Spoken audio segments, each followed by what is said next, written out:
Hallo DLG Familie, na, wie geht's? इस video में हम ये डिस्कस करेंगे कि आप B1 निवो की स्प्रेशन में किस तरह से ज़्यादा नंबर्स ले सकते हैं। इस वीडियो को हमने 3 पार्ट्स में डिवाइड किया है। सबसे पहले हिस्से में हम देखेंगे कि टाइम की डिवीज़न कितनी होती है और किस तरह की टास्क आपको इसमें आती हैं। पार्ट 2 में हम देखेंगे कि किस तरह से इसको सॉल्व करना है और आपको किस तरह की स्किल्स चाहिए होंगी इसको अच्छे से हैंडल करने में। और पार्ट 3 में हम देखेंगे कि मार्क्स की डिवीज़न किस तरह से की जाती है। लोस गेट्स जर्मनी में रहते हुए आपको B1 एग्ज़ाम देने की 5 ऑप्शंस मिलती हैं, उसमें से आप चूज़ कर सकते हैं अपनी सिचुएशन के मुताबिक। अगर आपने खुद से पढ़ा है, प्राइवेट टीचर से पढ़ा है या किसी लैंग्वेज स्कूल से जर्मन सीखी है, तो मुख्तलिफ एग्ज़ाम ऑप्शंस आप अपने मुताबिक चूज़ कर सकते हैं। और ये सारी मालूमात और कौन-सी किताबें इनके लिए बेस्ट हैं, ये इसी वीडियो में आपको यानी जो अटैच की गई है उसमें आपको मिलेंगी और उसका लिंक भी आपको डिस्क्रिप्शन बॉक्स में प्रोवाइड कर दिया जाएगा। जैसे कि हमने पिछली बार गास डेटासेट की बात की थी, तो इसमें भी हम उसी की बात करेंगे। और याद रखिए, जैसे कि हमने जस्ट एक एग्ज़ाम दिखाकर आपको इसमें से बताना है कि किस तरह से किया जाए, ये वाली टिप्स और मेंशन किए गए टॉपिक्स आप बाकी इम्तिहानों में भी उतना ही अप्लाई कर सकते हैं जितना कि इस पेपर में कर सकते हैं। कास्ट याद रखिएगा डेटासेट ऑफर करता है जिसका नाम है डॉइच टेस्ट für Zuwanderer। ये एग्ज़ाम आप दे सकते हैं और ये काफ़ी आसान होता है। 2 लेवल्स को ये कवर करता है, A2 और B1। कुछ इसमें आसान टास्क होती हैं और कुछ मुश्किल। इसमें देखते हैं कि इसके स्प्रेशन में आपको क्या मिलता है। तो इस इम्तिहान के स्प्रेशन को अगर हम देखें तो Aufgabenstellung में हमें दिखाया गया है कि किस तरह से ये होगा और कितने टाइम का होगा। तो ये 16 मिनट का तकरीबन होता है और इसमें एग्जामिनर्स के साथ-साथ 2 पार्टिसिपेंट्स होते हैं जिन्होंने अपनी स्पीकिंग करके दिखानी होती है। Teil 1 आ में होता है Übersicht Sprechen, जो कि एक कुछ क्यू वर्ड्स दिए गए होते हैं और अपने ऊपर आपने बात करनी होती है, अपने बारे में एग्जामिनर्स को बताना होता है। उसके बाद एग्जामिनर आपसे कुछ सवालात करते हैं और वो आम तौर पर वही सवाल होते हैं जो आपने अपने तारुफ में बताया होता है। तो वो होता है 1b। उसके बाद बारी आती है Teil 2 आ की, जिसमें हमने über Erfahrungen sprechen, जिसमें आम तौर पर आपको एक तस्वीर दी गई होती है और उससे रिलेटेड आपने अपने तजुर्बात के बारे में बोलकर बताना होता है। उसके बाद उसी से रिलेटेड सवाए बे होता है। इसमें भी एग्जामिनर उस टॉपिक, उस सिचुएशन के मुताबिक आपसे सवाल करते हैं और आपने उन ट्रूफ ऑफ फ्रागन का जवाब देना होता है। Teil 3 gemeinsam etwas planen है। आप जो भी B1 का इम्तिहान दें, gemeinsam etwas planen आपको ज़रूर आता है। तो ये मिलकर करना होता है, यानी दोनों पार्टिसिपेंट्स बोलते हैं, मुश्तरका एक टॉपिक उनको मिलता है, उस पर बात करते हैं और किसी नतीजे पर फिर एंड में पहुंच जाते हैं। याद रखिएगा कि 16 मिनट में इसको डिवाइड किया गया है, तो तकरीबन आप 6 मिनट Teil 2, 6 मिनट Teil 3 और 4 मिनट आप Teil 1 के लिए रख सकते हैं। जैसे हम अभी बात कर रहे थे कि Sprechen Teil 1 में GAS डेटासेट में आपको über sich sprechen या फिर sich vorstellen करना होता है। इसमें आमतौर पर आपको कुछ क्यू वर्ड्स दिए जाते हैं, उन पर आपने बात करनी होती है अपनी इंफॉर्मेशन के मुताबिक। और वो आमतौर पर ये लफ्ज़ होते हैं जैसे कि Name, Geburtsort, Wohnort, Arbeit oder Beruf, Familie, Sprachen। तो याद रखिए, इन सारे पॉइंट्स पर आपने बात करनी है अपनी इंफॉर्मेशन के मुताबिक। हमने इस पर डिटेल्ड वीडियो बनाई हुई है, उसको भी अटैच कर दिया जाएगा ताकि आप उसमें से कुछ सेंटेंसेस अपनी मर्जी के मुताबिक याद करके इस्तेमाल कर सकते हैं। जहाँ तक Teil 1 को सॉल्व करने की बात है, तो हम ज़रूर आपको कुछ बताना चाहेंगे जिन टिप्स को फॉलो करके आप इसको अच्छी तरह डील कर सकते हैं। उसमें क्या कि जो हर वर्ड आपको दिया गया है उसमें कोशिश करनी है कि आप 2 से 3 जुमले हर लफ्ज़ के बारे में बोलें। उसके बाद क्या है कि कनेक्टर्स जैसे कि दस है, वाइल है, अडूसो हैं और भी कुछ कनेक्टर्स आप इस्तेमाल करके बहुत अच्छे तरीके से इन जुमलों को बना सकते हैं और बोल सकते हैं। एक और आपने कोशिश करनी है कि आपकी वोकैब्युलरी रिच हो, क्योंकि वोकैब्युलरी भी चेक की जाती है कि जो लफ्ज़ों का ज़ख़ीरा आपके पास है, कैसे लफ्ज़ आप इस्तेमाल कर रहे हैं। क्या आप बहुत ही बेसिक A1, A2 के लफ्ज़ इस्तेमाल कर रहे हैं या B1 के लफ्ज़ भी आपको आते हैं जिनको आप इसमें याद करके दिखा सकते हैं, अपना लेवल उनको बता सकते हैं। उसके अलावा याद रखिए, प्रेज़ेंस की बात तो आपने करनी ही प्रेज़ेंट टेंस में है, लेकिन एक और टेंस जो कि आपको ज़रूर आना चाहिए पास्ट की बातों के लिए, जैसे कि मैंने पहले यहाँ काम किया है या मैंने ये पढ़ाई की हुई है, उनको आप पर्फेक्ट में दिखाते हैं। और पर्फेक्ट वर्ब फॉर्म्स आपको ज़रूर आनी चाहिए कुछ वर्ब्स की, क्योंकि उससे आपको एडवांटेज मिलेगा। और जब भी आपने पास्ट की बात करनी है तो उसको परफेक्ट में करके आपने दिखाना है। उसके अलावा जो चीज़ बहुत ज़रूरी है जिसका लर्नर्स ध्यान कभी-कभी रखना भूल जाते हैं, वो है वर्ब पोज़ीशन, जो कि बहुत ही ज़रूरी है। जब आप नेबनज़ैट्स से बनाते हैं तो वर्ब्स को एंड पर लेकर जाना है, हाउप्टज़ैट्स बनाते हैं तो सेकंड पर लगाना है। इन चीज़ों का ध्यान आपने ज़रूर रखना है। जब आप प्रैक्टिस करें तो ज़रूर स्टॉप वॉच लगाकर अपने मोबाइल में रिकॉर्ड करें, चेक करें कि आप कितने मिनट्स में कर रहे हैं। थाई लाइन्स याद रखिए, 1.5 से 2 मिनट से ज़्यादा नहीं होना चाहिए। और जब आप प्रैक्टिस कर लेंगे तो अपने किसी टीचर या दोस्त से ज़रूर मशवरा ले लीजिए और उनका फीडबैक ज़रूरी होगा ये चेक कराने के लिए कि जो आपने सेंटेंसेस बनाए हैं और जैसे उनको याद किया है कि क्या उनकी प्रोनंसिएशन सही है, लफ्ज़ों की अदायगी आप ठीक तरह से कर रहे हैं कि नहीं, और क्या उसमें कोई ग्रामर की गलतियाँ तो नहीं हैं। ये 2 चीज़ें आप अपने टीचर या अपने किसी ऐसे दोस्त से ज़रूर चेक करा सकते हैं जिसका लेवल आपसे बेहतर है, और जो B1 या B2 इम्तिहान पास कर चुके हों उन दोस्तों से आप इनको चेक करवा सकते हैं। जहाँ तक स्प्रेशन टाइल सवाई की बात है तो याद रखिए, इसमें हमने über Erfahrungen sprechen यानी तजर्बात पर बात करनी होती है। कोई अपने एक्सपीरियंसेस को लेकर जाना है, उनको डिस्कस करना है, तो एक तस्वीर आमतौर पर दी गई होती है। इस हिस्से को हम बिल्ड beschreiben या बिल्ड beschreibung भी कहते हैं। एक तस्वीर होती है जिस पर कुछ बात करनी होती है और उस पर बात करने के बाद भी हमें एग्जामिनर कुछ सवाल करते हैं, जो कि यहाँ पर आराम से आपको दिख रहा है। ये आप घर में भी पढ़ सकते हैं। जैसे पिछली बार आपको लिंक प्रोवाइड कर दिया गया था इस एग्ज़ाम का, वैसे ही इस बार भी डिस्क्रिप्शन बॉक्स में क्लिक करके आप इस एग्ज़ाम को खोलकर पढ़ सकते हैं और चेक कर सकते हैं। इसी तरह जो फिर आपका स्पीकिंग पार्टनर होगा उसकी भी एक तस्वीर होगी और वो अपनी तस्वीर पर बात करेगा और इसी तरह उससे भी सवालात किए जाएँगे। जहाँ तक बात इस टाइल की है, टाइल 2 की, जिसको हम über Erfahrungen sprechen या बिल्ड beschreiben कह रहे हैं, इसके बारे में भी देसी लर्न जर्मन पर आपको बहुत सारी वीडियोस मिल जाएंगी। उसमें से एक हम अटैच कर देंगे, उसको क्लिक करके भी आप ज़रूर चेक करिएगा कि उसमें सीखने लायक आपके लिए क्या-क्या चीज़ें हैं। और अभी थोड़ी ही देर में हम आपको कुछ लिस्ट दिखाएंगे जो कि मोस्ट कॉमन टॉपिक्स हैं, उनको आप अच्छी से तैयारी करके चले जाएंगे तो उन्हीं से रिलेटेड ही आपको आमतौर पर तस्वीरें मिलती हैं। और एक याद रखिए बात की, जो तस्वीर आमतौर पर आपको दी जाती है वो बहुत आम सी होती है, उसको समझना भी आसान होता है। उसमें आप रंगों को, जो चीज़ें आपको दिख रही हैं उनको डिस्क्राइब करेंगे और साथ में सिचुएशन भी मेंशन करेंगे कि किस तरह की सिचुएशन दिखा रही है ये तस्वीर आपको।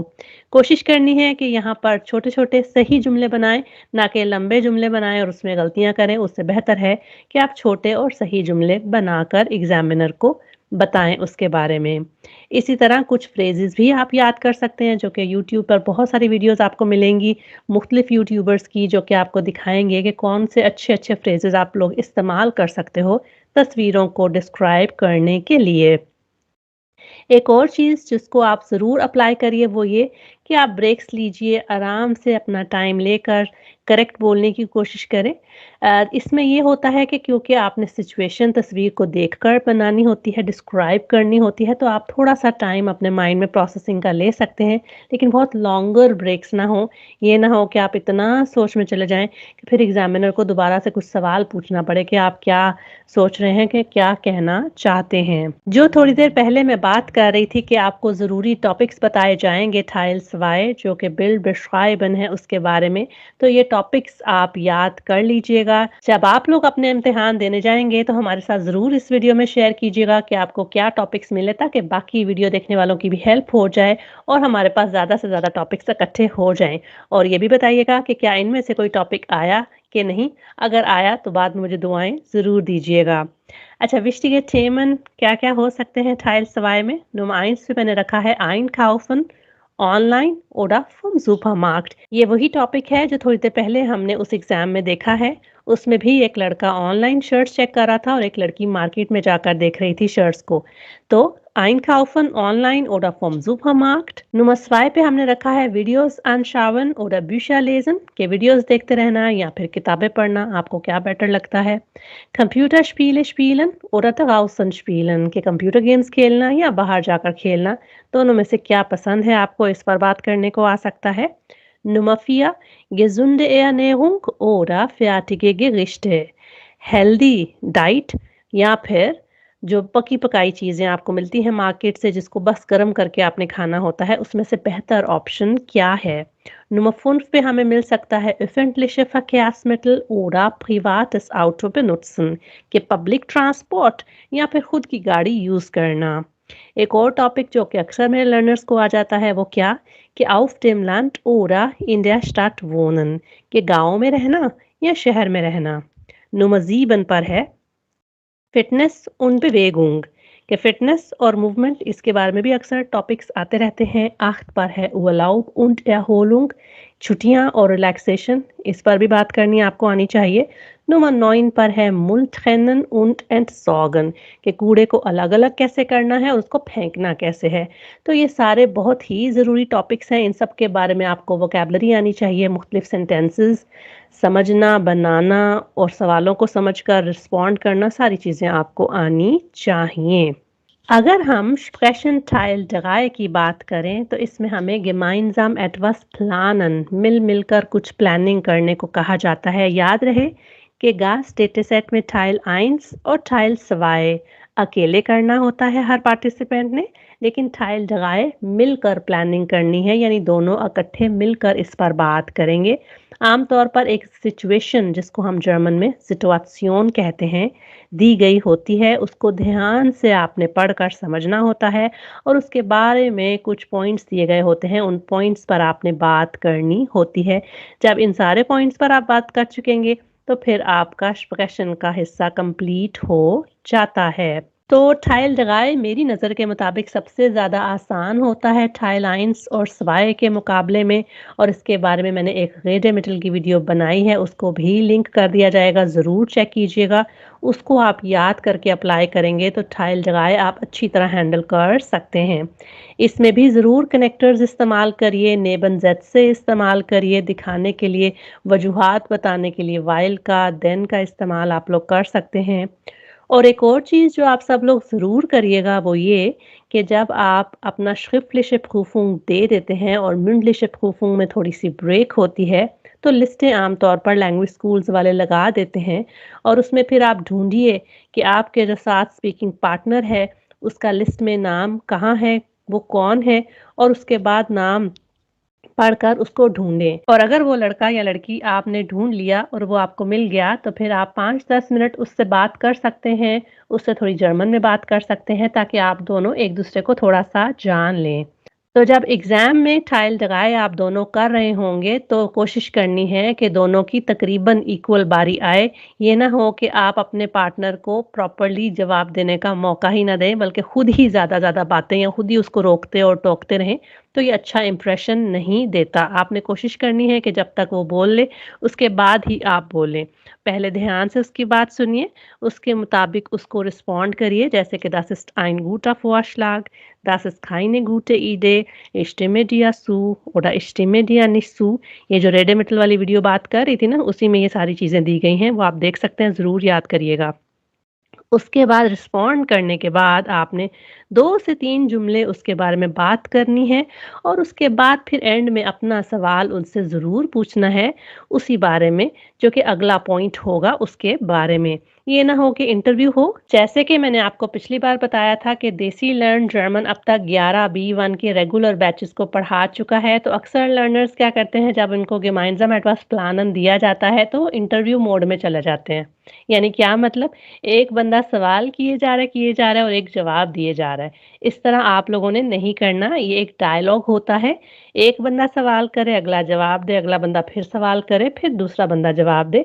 इंटरव्यू में इसको नहीं जाना, क्योंकि ये ना तो इंटरव्यू है और ना ही आप वहाँ पर इंटरव्यू देने गए होते हैं। तो इसलिए कोशिश करनी है आप भी ज़रूर, जब आप बातें कर लेंगे एक पॉइंट पर, तो अगले पॉइंट का सवाल ज़रूर पूछें आगे जाने से पहले। जैसे हमने कहा था कि वीडियो के हिस्सा नंबर 3 में हम देखेंगे कि मार्क्स की डिवीज़न किस तरह से की जाती है। तो अब तक मैंने अपने चैनल पर जितनी भी एक्सप्रेशन की वीडियोज़ बनाई हैं, इस टॉपिक को पहले कभी डिस्कस नहीं किया गया, तो मैंने कहा इस वीडियो में वो भी कर लेते हैं, ताकि आपको पता हो कि किन पॉइंट्स को आपने माइंड में रखकर एक्सप्रेशन की तैयारी करनी है। तो Bewertungskriterien Sprechen वाला पेज हमने, जो कि इस पेपर की 45 पेज पर आपको दिख रहा है, इन्होंने हमें मेन 2 चीज़ों का ध्यान रखने को कहा है। एक है Inhaltliche Angemessenheit, यानी जो टॉपिक है, जो सारे पॉइंट्स हैं, उन चीज़ों को लेकर अप्रोप्रिएट काफ़ी हद तक चीज़ों को डील किया गया है कि नहीं। तो उसमें इन्होंने एक पॉइंट दिया है Aufgabenbewältigung, कि जो टास्क हैं उसको हमने कितने हद तक मास्टर किया है, उनके सारे पॉइंट्स को, जैसे मैंने कहा, कैसे आप लेकर आगे चले हैं। दूसरा पॉइंट जिसका ध्यान रखना है वो sprachliche Angemessenheit है, कि जो आपकी ज़ुबान पर जो महारत है वो कैसी है। उसके पॉइंट्स क्या-क्या हैं जी? Aussprache oder Intonation, ये कहते हैं हम। Aussprache pronunciation, लफ्ज़ों का अदायगी कैसे है, उनको आपने बोला कैसे है, और Intonation कहते हैं जो आवाज़ की टोन है, कि आपने क्या सवाल को राइजिंग टोन में पूछा, जो नॉर्मल सेंटेंस था उसको कैसे बोला, निगासियोन को कैसे बोला, तो उन चीज़ों को चेक करते हैं। उसके बाद चेक किया जाता है जी फ्लूसिशकाइट। फ्लूसिशकाइट कहते हैं फ्लुएंसी, कि जो सारी बातें आप कर रहे थे पेपर के दौरान, कितने फ्लो में कर रहे थे। क्या बहुत लंबे ब्रेक्स तो नहीं आप ले रहे थे, कि क्या आपने इतना सोचने में टाइम लगा दिया कि इसको अफेक्ट किया। तो इस चीज़ का भी आपने ज़रूर ध्यान रखना है कि आप फ्लो के साथ बोलें, फर जर्मन बोलने की एटलीस्ट कोशिश करें। तो जितनी तैयारी घर में आप लोग करके जाएंगे, उतना ही अच्छा ये वाला पार्ट होगा। उसके बाद है जी करेक्ट हाइट, के जो बोला, जैसे बोला, कितना करेक्ट बोला। तो इसमें जो हम पहले बात कर रहे थे कि वर्ब की फॉर्म्स सही होनी चाहिए, वर्ब की पोजीशन सही होनी चाहिए। आर्टिकल्स तो थोड़ा एरिया ऑफ डिफिकल्टी है, वो तो चलो चलता है। एडजेक्टिव एंडिंग्स भी थोड़ा मुश्किल टॉपिक है, चलता है। लेकिन बाकी कोशिश करनी है कि वर्ब के जो फॉर्म्स हैं वो नॉमिनेटिव के अकॉर्डिंग ठीक हो, उनकी पोजीशन ठीक हो।